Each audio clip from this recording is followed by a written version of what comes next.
The first ever baby boomer survey conducted in Singapore shows just 3 in 10 expect to retire at 65 years or older. The current retirement age is 62, but new legislation is pushing for workers to keep at it at least until 65. Those surveyed were already working or looking for a job and were asked to specify their desired retirement age. Cheryl Froyce with more. In difficult economic times, older workers are often among the first to be retrenched. The Singapore government recognises this might make plans to compel firms to re-employ workers at 62 for another 3 years difficult. But we need to continue to press on with the efforts because it is not an easy task. You go by certain factors. It is possible that you will see a higher percentage of older ones being retrenched. One factor would be skills level. The government hopes flexible wage systems and part-time options will encourage companies to employ older workers and keep them longer.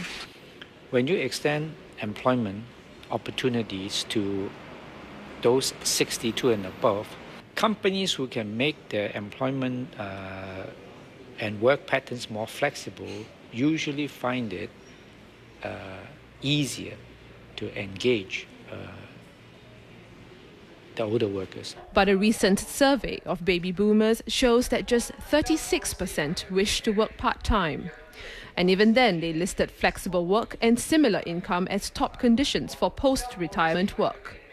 But when new legislation kicks in 2012, companies need not employ older workers at the same job or the same pay.